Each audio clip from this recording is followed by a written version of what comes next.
दोस्तों, यमपुरी में आज बहुत खलबली मची थी। चारों तरफ बस लोग एक ही प्रश्न का जवाब ढूंढने में लगे थे। कहने को यमराज हर मरे हुए को सजा सुनाते हैं, पर आज एक मनुष्य ने ही उनको सजा के तौर पर 3 प्रश्न पूछे थे।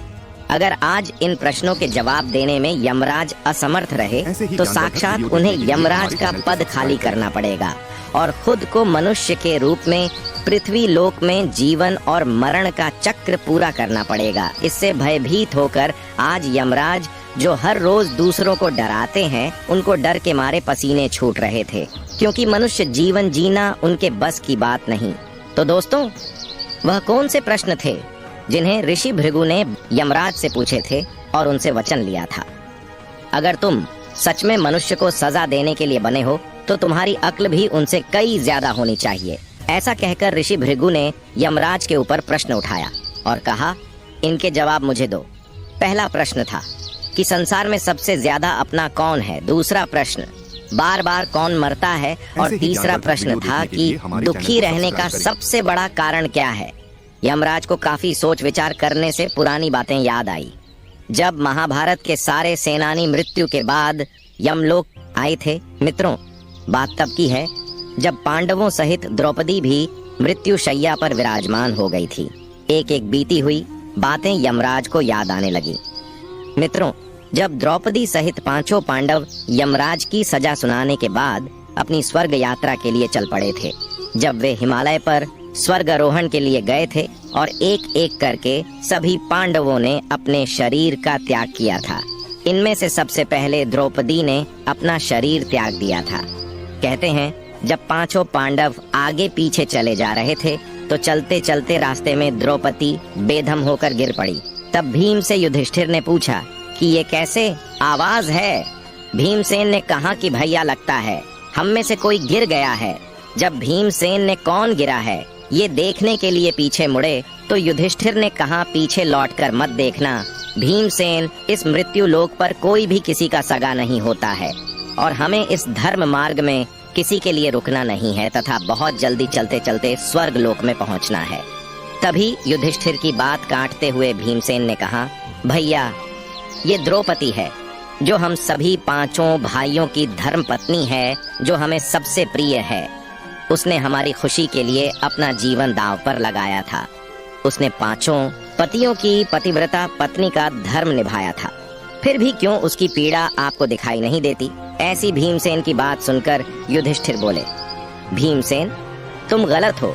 मनुष्य का अंत समय उसके सारे गुनाहों की याद दिला देता है। मरने के बाद यहाँ पर कोई अपना नहीं होता। इस जगह पर हमेशा आपके बुरे कर्मों की सजा मिलती है। और द्रौपदी ने भी हम 5 में सदैव भेदभाव किया था। यह कभी अपने 5 पतियों में समान भाव से अनुरूप नहीं रहती थी। ये हम 5 में सबसे ज्यादा अर्जुन से प्रेम करती थी।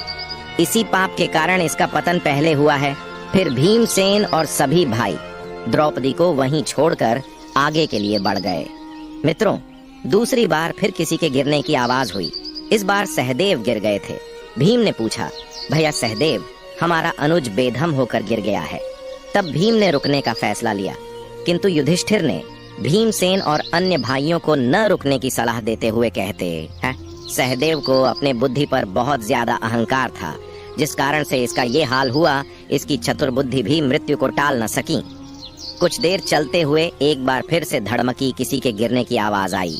तब भीमसेन ने कहा, भैया, अनुज भाई नकुल है जो बेदम होकर गिरा है। कृपया हमें बताएगा नकुल क्यों गिरा है? तब युधिष्ठिर बोले, नकुल को अपनी सुंदरता का बहुत घमंड हुआ था। इतना सुंदर शरीर होकर भी यह मृत्यु से नहीं बचा पाया।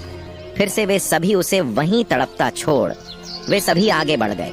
कुछ दूर आगे जाने पर अर्जुन का पैर फिसलता है और बेदम से नीचे गिर जाता है। तब भीम ने अर्जुन के गुनाहों को जानना चाहा तो युधिष्ठिर ने बताया कि अर्जुन को भी अपने विद्या पर बहुत बड़ा अभिमान था। वो हमेशा कहा करता था कि वो केवल एक दिन में ही अकेला सारे संसार को जीत सकता है, लेकिन वो सब कुछ झूठ था। उसने भी महाभारत के युद्ध को जिताने में 18 दिन लगा दिए। अगर अर्जुन को इतना ही अभिमान है अपनी विद्या पर, तो इस स्थिति में मृत्यु को भी लड़कर और जीत कर दिखाएं। मित्रों, इस प्रकार से अर्जुन को भी पीछे छोड़ थोड़ा आगे बढ़ने पर भीमसेन भी पाठक खाकर गिर पड़े। तब भीमसेन चिल्लाकर बोले, भैया मैं जानता हूँ आप मुझे भी लौट कर नहीं देखेंगे, पर जाते जाते मुझे मेरे जीवन के दोषों को तो बता के जाइए।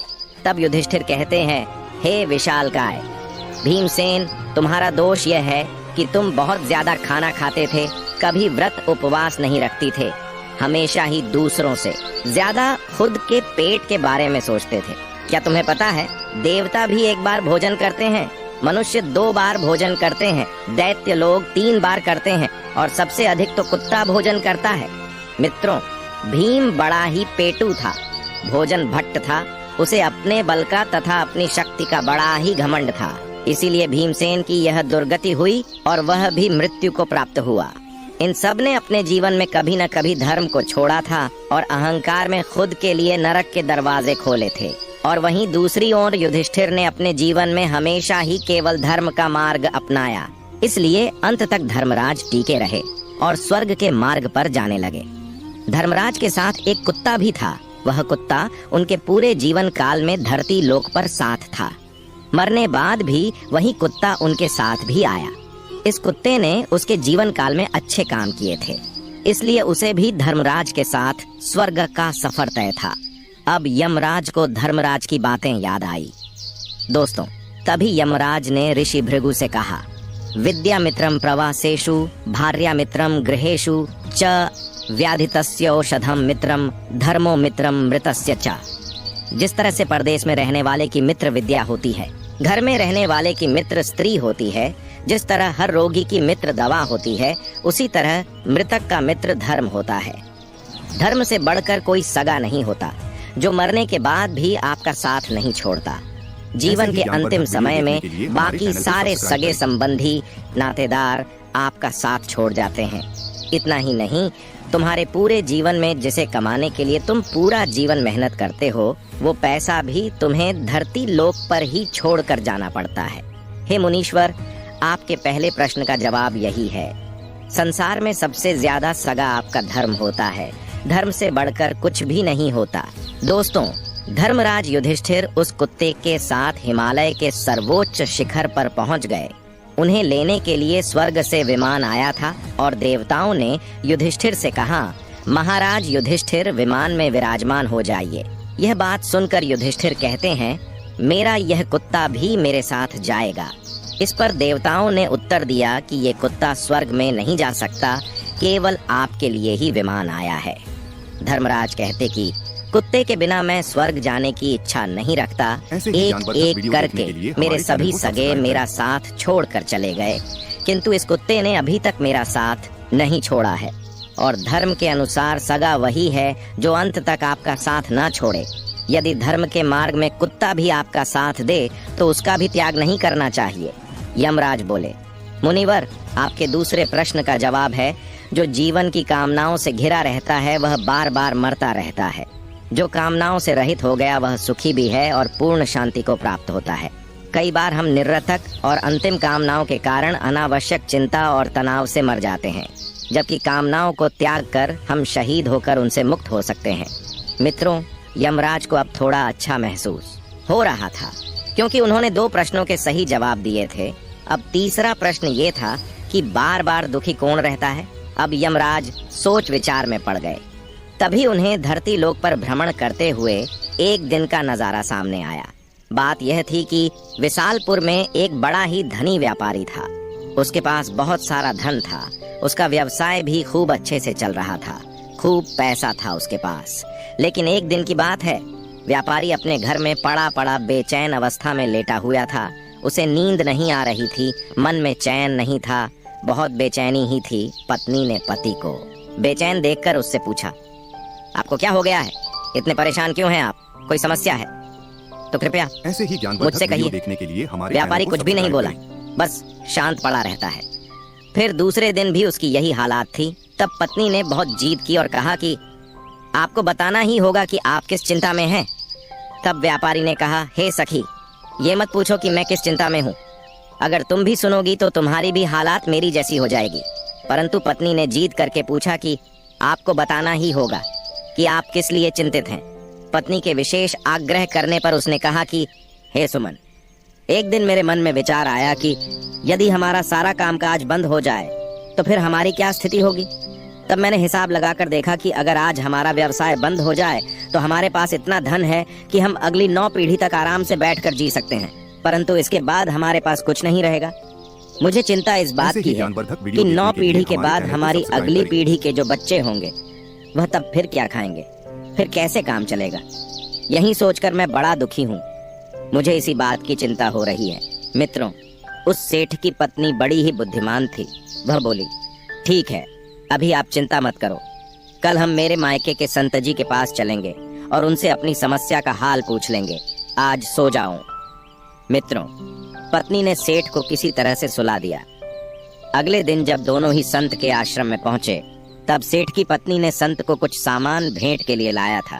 वह सब फल प्रसाद उन संत को देना चाहा तो संत ने रोकते हुए अपने शिष्यों से बोले, आश्रम में अभी कितना अन्न शेष है। फिर एक शिष्य ने कहा कि आज रात तक के लिए सब कुछ है, कल सुबह के लिए नहीं रहेगा। तब संत ने कहा, हे देवी, हम तुम्हारी भेंट स्वीकार नहीं कर सकते क्योंकि इसकी हमें आवश्यकता नहीं है। अभी तो हमारे पास खाने के लिए पर्याप्त है। तब सुमन ने कहा, कोई बात नहीं, आप कल के लिए रख लो। तब संत ने कहा, हमारे कल की आप चिंता ना करें, कल की चिंता हमारे ठाकुर जी करेंगे। हाँ, यदि आज के लिए सामान नहीं होता तो जरूर रख लेते दोस्तों। पत्नी से व्यापारी पति बोला, सुमन चलो अब चलते हैं। पत्नी ने कहा, अभी तो आपने अपने प्रश्न का समाधान तो पूछा ही नहीं। तभी सेठ ने कहा, अब उसकी जरूरत नहीं है, मुझे उसका समाधान मिल गया है। संत को कल की चिंता नहीं है और मुझे 9 पीढ़ी के आगे की चिंता हो रही है। जिन लोगों का प्रभु पर विश्वास नहीं होता उनका यही हाल होता है।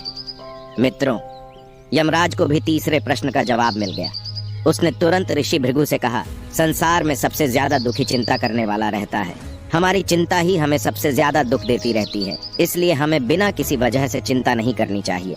जब हमारा मन कामनाओं से रहित हो जाएगा तभी हमें मुक्ति मिल सकती है। तो दोस्तों, अब मुनि भृगु बोले, बिल्कुल सही यमराज, आप वाकई में यमपुरी के राजा बनने के पात्र हैं।